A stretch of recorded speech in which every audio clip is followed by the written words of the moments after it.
Anybody awake? That was so meditative. I was about to keel over there, man. Being a preacher, for the last 55 years, 52, really, if you go before I came here, I went to church pretty much every Sunday. It was sort of like an obligation, even when I wasn't a preacher, because in our family, we just went to church. On Sundays, we would, the Sunday school at 9, the regular service was at 11. Never got out before 1. Usually there was a 3 o'clock in the afternoon musical or something, and then we had to come back at 6 o'clock at night for the youth meeting, and then the normal meeting at 8. And we would, because we were Pentecostals, we didn't want to stop before 10 because it would appear that God didn't show up. So our services were pretty emotional and devotional and commotional. It was just a lot of stuff happening. But we were poor people with not much to go home to. So the church was not only the spiritual station, it was the social hub. We hung out. We were supposed to come ye out from among them, the world, be not unequally yoked with unbelievers. So our world was just shrinking. And some of that was, it gave us a discipline, but it was very psychologically destructive and created various levels of psychosis. In addition to all of that, of course, and that's why many of you are secular humanists or sacred humanists, less religious, because you've experienced church hurt or harm. Or you didn't buy into the dogma or some of the doctrines or even some of the disciplines of religion, which means bondage. The word itself, from its Latin origin, means to bind or commit or to be bound to or bound by. I came to the place where I would not be defined by my religion nor confined to it. That's why I'm here. With all souls. We were all saints. That's what we were called ourselves, saints. We had to act like the saints. And that was just the term we used, the sanctified church. And so when we came to All Souls, there really were all souls, every kind of souls. Soul, just weird people, not really. We say weird, they're just free people. But there was nothing dramatic or extravagant. I thought it was going to be a bunch of weirdos. You're some of the most common, calm, nice, sweet, honest people, and I don't know why and we all probably are guilty of demonizing, prejudgmentally. That's where the word prejudice comes. You're judging before you've had a conversation, before you get to meet the person. You can't judge them by their race or ethnicity or nationality or their looks physically, or sexuality. You should just see people as people. I don't think you have a problem with that. But I didn't for years. Everybody was a soul that needed to be saved. The general consensus was most of the people I see are on their way to hell. The guilt was I should be instrumental in leading them from hell or out of hell to Christ, to Jesus, to church, to religion. And then once you become saved, then you don't smoke, you don't drink, you don't cuss, you don't fuss, you don't lust. Women should not wear makeup or pants. There were so many rules. We could barely breathe and make it to heaven. And then the scripture says that he's coming for a church without spot or blemish or wrinkle or any such thing. Where does that leave room? Spot, blemish, wrinkle, or any such thing? So I managed, Sarah Jordan will identify, we all went through that same background. So we're experiencing a freedom that is fresh to us. I don't know what freedom you're experiencing that's fresh. There should be something in your life that is new and exciting, that stimulates adventure and curiosity. So you can be relaxed, but you don't want to be too lax till you lose your adventurism. And probably one of the reasons why you attend this particular service at the point is because you are adventurous for something that's diverse, something that's different, something that's fresh. The theme for this month at All Souls is spiritual authority. I've heard that terminology all my life. There's a difference in spiritual authority and religious authority. Some people equate them as the same. That somebody has control or dominant influence over your life. Usually the priest or pastor or bishop or son of a bishop, whatever. Somebody's got to be in charge. So we wrestle with God's authority, the church authority. In fact, I found myself as a kid, I was less intimidated about God's fear of God than I was fear of God's people. My relationship was that God's people were a lot meaner and mad than God. God seemed to be fairly casual. Didn't even show up that much. Just, there when it needed him, I guess, But these are learned responses. Religion has a lot of props and placebos that have worked for at least 2,000 years in Christianity, but at this time in history, they're losing their power. Everything is questionable, from trains jumping the tracks to airplanes being unreliable, to you're hearing all this news about close shots with planes crashing or the tower not catching something. Lately on my television, the stations have not been, the lyric or the sound is different from the picture. Have y'all, maybe that's just my house. Have you noticed that? It's like, what is going on? Why is everything that seems so reliable, and now the second, one of the second largest banks in the country is in dire trouble, $150 billion. And people are rushing, so that makes everybody think about Depression times, even though most of us don't remember it. Some of you were actually there, don't remember Depression times when you have to pinch your pennies and you're afraid and we're scared. So I'm saying all this so you guard yourself against superficial fear, anxiety, worry, paranoia. You have to deliberately avoid that because you naturally concede to it. It's common to be afraid. It's common to be suspicious. It's common to be untrusting or less trusting, especially when the lawmakers have become public lawbreakers. We've never seen so many of our respected, supposedly dignified, political elected leaders acting like fools. What on earth? Just say anything, do anything. It's pretty creepy. And there's no particular president or party that's perfect. We know that. But then there are extremists that are alarming. And they're being put into positions of leadership. And they make laws that they break habitually. And this is a time for us to reassess what we believe as a nation, as a culture, and how we correct our consciousness. My title is Inner Voices of Authority, which is the only real authority that my soul sanctions. I can be obedient. I've learned to be obedient all my life. That you start hearing the voices of authority when you were a child from your parents and your grandparents and your godparents and Sunday school teachers and school teachers and principals. And you submit to a lot of people's opinions about you and about life, some with rancor or anger. Sometimes you just grit your teeth and do it. And like one parent kid said to the little boy, "Sit down, son, sit down, please sit down. If you don't sit down, I'm gonna," and the kid said, finally he said, "Okay, I'm sitting down, but in my mind, I'm standing up." All of us have a little bit of that in us. We are temporarily obedient. I cannot wait to get out of this house. I cannot wait to get out of this class. I can't wait. Sometimes when I was writing papers in college, I hate to admit that, but it's true. I never wrote my papers 6 months ahead. Not even 6 days. I'm pretty quick, so I could do it the night before. And I sometimes I didn't even think about it. So I would just I have a few books in my dorm room, and I would just grab 6 of them for the bibliography and find one statement in it that generally applied to whatever I was talking about. And almost every time, I hate to admit this, but I'm 70, so I can. My professors would always say, "I could tell you put a lot of study in this.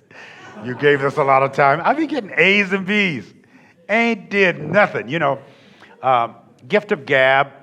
And but a person's greatest strength can also be their greatest weakness.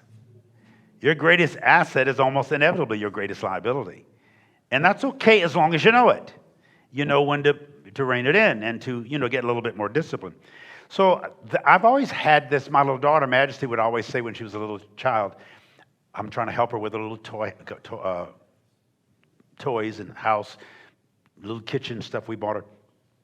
She got, I do it myself. I do it myself. I do it. She don't want me to help with anything. She still doesn't want me to help with anything. But some money. She's 26, and so, but she's an independent, and I wanted to squelch that at one time, but I would ask you, how independent are you? How dependent are you? Or codependent are you? A pendant, hangs from the neck. And it's locked in, the peninsula connected. What do you depend on and why? And do you have to depend on that? And how much are you personally involved in what you depend on? You've heard it depend. I've learned from experience they ain't all that dependable. I've had to admit, I'm 70, I get to do that now. No. But the Dalai Lama said this, and I really like this. The ultimate authority must always rest with the individual's own reason and critical analysis. The ultimate authority, not the only, but the ultimate authority, author, authenticity, authorization, all come from the root of authorship, the original writer. All of us are letters. Scripture says read by all men. We're all works of art. Who wrote you and who edited you? When I write books, I'm sort of particular, and so I send my book to the editor. They send it back. I edit what he edited or she edited. They usually have to take my books by Caesarean section because I keep editing it, which means I'm too much of a perfectionist. I want to say it differently. I read it. But what about my life? Who do I allow? And I know I have, including you. I might shift to play the role of today's speaker. Am I different now than I will be in a few minutes when I get finished? Or am I different now than I was before I started? And are you? What's different about you, if anything? And I'm not suggesting that something is or isn't, but it might be. Generally, it is. What role are you playing? Sometimes getting to church is escaping from parenting. You're still a parent, even if all your children are gone. And if you don't hear from them every day, or if they're grown, if they live in other states, you're still the parent. You're still a wife, even if you're not married. Because I'm still a husband, even if I'm not married, because husband is the house bond. And there's certain roles you play, and you learn them, and they become habits, and you never stop being that or doing that, even if you don't use that title. What roles are you playing? And how do those roles authorize your existence on the planet? Do you feel like you are authorized to be you? Or do you have to get my or someone else's approval? Are you inauthentic if you concede to what you think somebody, and I often say most people spend their lives impersonating who they think others want them to be. We are generally imposters. Not because we're dishonest, we just want you to like us. You don't have to love me, just like me. In fact, most of the people who love me don't like me. And I don't like people as much either. So but we were never taught, even as a good little Christian kid, I was never taught in my life and never even thought of the possibility of God liking me. I was afraid not to believe that God didn't love me, because if I didn't believe God loved me, the God who loves me would send me to hell for not believing that he loves me. What kind of creepy stuff is that? But a whole religion is built around it. It's like we have to run to Jesus to protect us from God. Y'all don't know enough about the scripture, even know what I said right there. That's okay. You're freer than you need to be. But we get bound into these mentalities, and they actually either authorize or take away our authenticity. Or when I say your authentic self, that's your original, untainted, non-edited self. That doesn't mean you're not growing and improving, but the real you. The older I am now, I'm a little less particular, not completely unparticular. I'm a little less concerned about what you think. I am concerned about what you think, but I don't worry about what you think about me. I don't even worry about what I think about me. Sometimes I have to put my thoughts somewhere and say, because they are, even as I'm talking to you now, you're listening to me as best you can, but you're also carrying on several other conversations about everything I say, because something, could be a dead relative or a school teacher, is making commentary on what I say. Any conversation you have between each other, I had to be careful when talking to one person, because I'm never just hearing their response. I'm hearing the response of all the other voices in my head. How many of you admit you have voices in your head? We're all paranoid schizophrenic in one sense. We all suffer elements or experience elements of mental illness. There's poor mental health, then there's mental illness. And if you're not mentally ill, you at least struggle with poor mental health, because your mentality or your mind listens to a lot. I was thinking when she was playing, did I say that right? She was playing the cello. Cello. She's a cellist. That sounds so cool to say cellist, because I didn't know what it was for many, many years. Or flautist. She played a flute.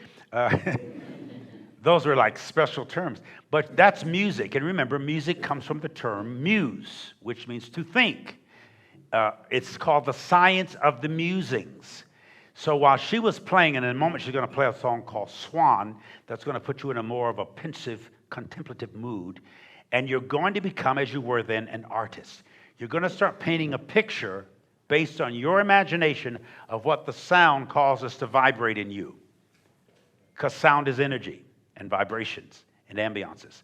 The word voice, the voice of authority, the word voice in the Greek Septuagint, though Jesus spoke Aramaic, the Septuagint is the voice, talk about the voice of God. The Greek word is phone, P-H-O-N-E, with like a little hyphen at the end. Well, we get the word phonics or phonetics. The soul, your suke and psyche, has phonics. Not necessarily audible words in the sense that we think of. We call ourselves as men and women of God. We hear from God. We can't even see God. And one of the things that makes preachers a little creepy is, especially from my tradition, is we try to make you think we hear from God. And that sometimes we feel like we're the only one who does. That God told us to buy a new building. Or to buy some more property.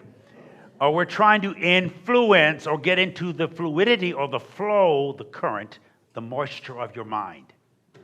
And the soul has lyrics and language and alphabets and punctuations. What is the lyric or language of the psyche, the soul?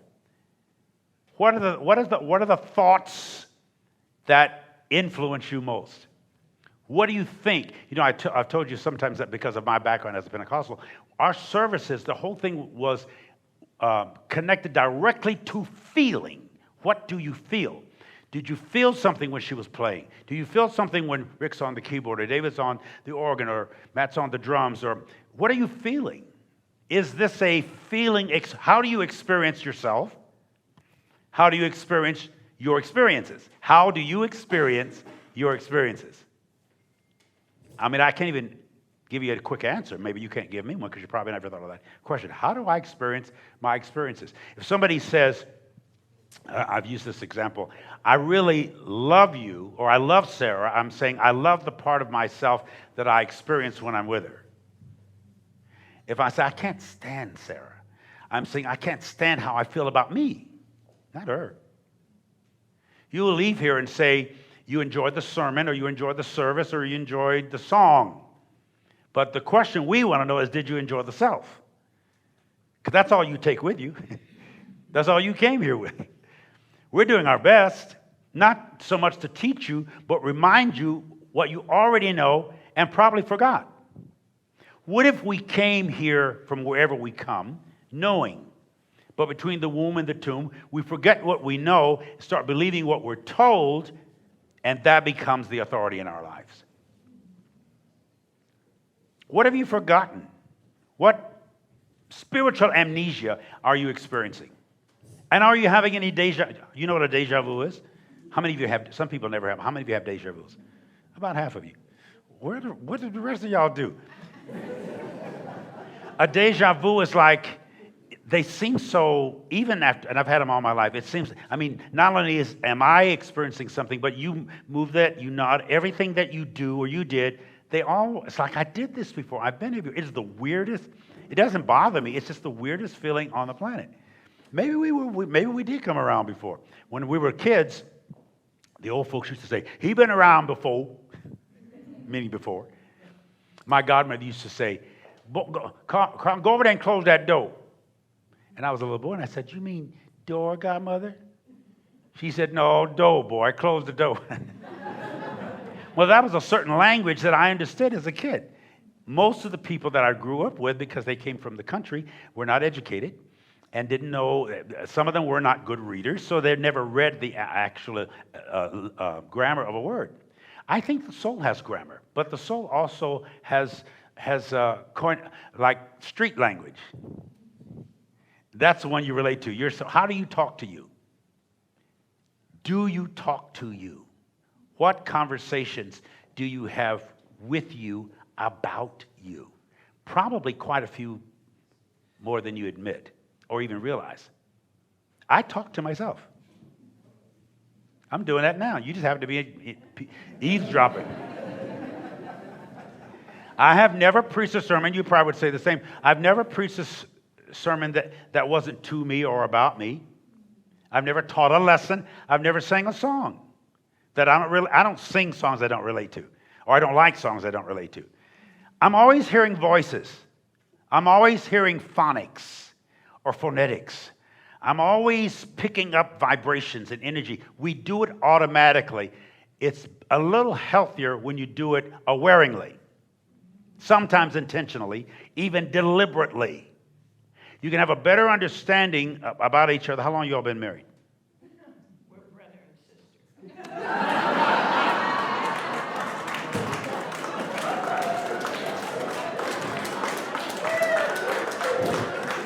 How boring is that? No, it isn't. Are you really brother and sister? You're not kidding. Well, I'm glad you sit together. Do you live together? That's... God, no, she's... That is so cool. Now, I have 5 siblings. And some, even my children, I don't want to get the word influence and authority because they're not identical, but they are very similar. Whoever influences you somehow manipulates your life. Manus is the Latin word for hand. You handle your life. Or my children. I became early, as a parent, a student to my own children. I have 5 siblings. My older sister, my brother, another sister, then me, then my sister Gail, and the last one, but baby girl, Monica. We thought she was going to be a boy because Mama had girl, boy, and the last one wasn't. So, but they're all different. And I cannot verbalize how deeply I love them. But I don't love them the same way. I love my children a certain way. I love my wife a certain way. I love my friends. I love my siblings. But love has a lot of moving parts. But so does life. And the older you get, the better you become at managing, if never really mastering it. You at least manage your life. I don't know what mastery is, to be honest with you. In general, I'm fairly masterful at at my performance stuff because I've been doing it so long. But I'm better actually at managing. What are you managing? Excuse me? Good. That's a perfect, and pain. He said, did you say anger? I said anger. Well, you relate to, dude, I relate to you. I'm managing anger. I'm managing pain. I don't know how to not ever get angry because I just get angry. And we manage the anger differently. Some people manage the anger by cursing or using foul language or hitting their fists against the wall or just distancing themselves and getting real quiet. Just detaching. Angry as hell. But they handle the anger. Sometimes when we were kids, we were told, give it to the Lord, give it to the Lord. Some people call themselves giving it to the Lord, and they're giving it to their lungs or their liver, and they end up in the hospital. That's a placebo, saying you're giving it. Sometimes a prayer or meditation. What if you're angry, and anger is a signal emotion. It signals there is some emotion or commotion or devotion in your psyche with which you have not properly processed. I have to do that every day. Stuff just ticks me off. Anybody agree? Now, you may respond and or react to the anger differently, but all of us feel anger and experience anger, and nobody can hurt you or harm you or even hate you like somebody you love. Excuse me? It's like, ooh. You know why? Because when somebody loves you or you think they do or they're supposed to, you say, you don't have the right to hurt me. Let somebody that doesn't know me or like me, or you love me. How dare you hurt me? How dare you betray me? How dare you abandon me? You can't do that. And we're angrier with people we love. Some people haven't spoken to a family member since a funeral 30 years ago. Or since the last family reunion. Or you don't go to family reunions because you like them better 100 miles away. Some of us have children that if you have a lot, I only have 2, and I just love them equally, fairly. My relationship with my daughter is different with my son. They're both precious and pressure to me. Anything that's precious is going to have some pressure around it. Talk to me, somebody. And you have to evaluate it. You don't denounce somebody because it's pressure. The more precious they are, the more pressure you will submit to just being around them. Now let me ask you, because this has to do with your authentic self, the original you. And don't answer it except to yourself if you can. Do you like you? And if you do, why? If this was a class, a workshop, and we had time, I would have as many of you who could write down, and that's not arrogance or pride, write down a few things, maybe 6 things, half a dozen things that you like most about yourself. And on the other side of the page, half a dozen things that you like least about yourself. And does the most and the least balance out? Usually the least is a little bit more dramatic. What you don't like about yourself. The things you like about yourself kind of, it's just me. I'm so cool. I like that. It doesn't bother you. You remember the thing that bothers you. What bothers you and why? I can't answer this, of course, but this is your homework. Why are you bothered? What was that? Don't turn your phone off. I'm kidding. Why does it bother you? There's some things that bother. It's like, for instance, you could be driving down the street. I don't remember what time I got out. Say that again. Have a what? A bell in your. We all do, and they go off, chimes. But you can be driving down the street. Somebody cuts in front of you. There's a lot of road rage right now. It's just general rage. Every day there's a mass killing. Every day somebody has a gun. If you're going to license people to have assault weapons, they're going to assault themselves. And if people can walk around like cowboy days whenever they get, you don't know when you get angry because you get crazy. Anger is intoxicating you. It's like you're drunk.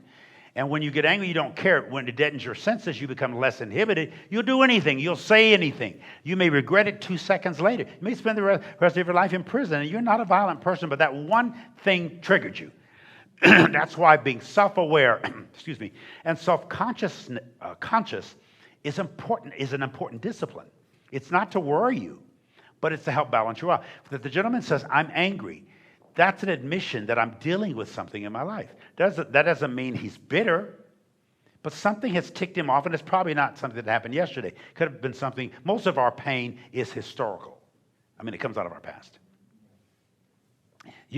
I can say something that would trigger you, not just because of what I did right now, but it will bring up something that you have been wrestling with since you were 2 years old or 10. Something somebody said to you when you were a little kid. She's shy, she's a little bashful, she's precocious. You hear those things.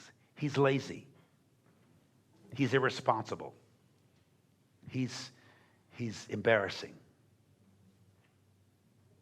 You've been told you're fat all your life. My mother is very, very thin, but because she has felt, or she's older now, she doesn't eat as much. She said, I gave her a piece of pie yesterday that I cooked, which nobody should complain about. And she said, that's going to go to my hips. I said, Mom, you don't even have any hips anymore. But she still thinks, in her mind, what is anorexia? What's the other term? There's another. Bulimia. You have a bull's appetite. That's what that comes from. But you feel, I don't care how skinny a bulimic person, or what was the other one? Anorexic, they feel fat. I don't care how pretty you are. If you don't feel it, you aren't it to you. Some of the most physically attractive people on the planet feel ugly all the time. And they're harder on yourself than somebody who hasn't been told. Because when you're told you're pretty, that means you got to live up to that. Talk to me, somebody. If somebody says you're really sharp or you're handsome, then that makes you start performing that. You were already that naturally, but because somebody said it to you, you want to live up to their expectations and opinions. How many times do you spend your life trying to concede to or comply with my opinion of you or somebody else's opinion of you? Pretty natural. We do that naturally. And I'm not saying there's anything wrong or right about it. I just want you to be aware that you do that and manage it in a way that's not hurtful. You are not what other people think about you. You are only what you think about you. And what is that? What do you believe, I close with this, about you? Not just what do you believe in general, but what do you believe about you? And why do you believe that about you? And how do those beliefs about you add to or subtract from the quality of your life? When I say the quality of your life, I mean how you experience yourself. Generally, if you like you, I'll like you. It's like osmosis. If you don't like you, I'm going to pick it up in seconds. You're going to say something or do something or cop some kind of attitude that lets me know I'm not welcome to know the real you. You don't have the right to know that I'm angry and ticked off, and I'm not going to fake happiness. Or I'm happy, but it's not real. Some people actually tell you that without using those words. I'm grinning in your face, and I can't stand to get out of your presence. Some of y'all can't stand. You're ready to get out of here now. I'm almost through. So I'm just waiting for you to get through, preacher, and I'm out of here. That's cool, because we can cross boundaries and then crowd people's space out. Nobody likes their space to be crowded out, not even by your puppy. I have a little puppy, a little Yorkie. It's Majesty's dog, but when Majesty leaves, she comes into my room. She wants to get up in the bed, snuggle under the bed. She don't pay nothing for that house in the bed. She'll literally move me out of my home bed. Or now she comes and dogs like to be massaged and touched, and so it's work. But she's so sweet because she's the only one that's 100% happy when I come home. And she's the only one that will meet me at the door and can seemingly discern. It's like my dog can feel my energy when I come into the gate, a couple blocks away from that. She knows. And she's always glad to see me, even when I'm not necessarily glad to see her. But she jumps into my arms and she'll kiss, just loving. Now, if you don't have a pet, then you'll never feel real love. The only authentic love It's going to be from a dog or something. Well, I love you. Wrap your arms around yourself once. Just give yourself a big squeeze and say this. I am my greatest authority. And I'm working on my authenticity. I gotta be me. I want to be me. I'm going to be me. Love you. Peace and blessing. Thank you.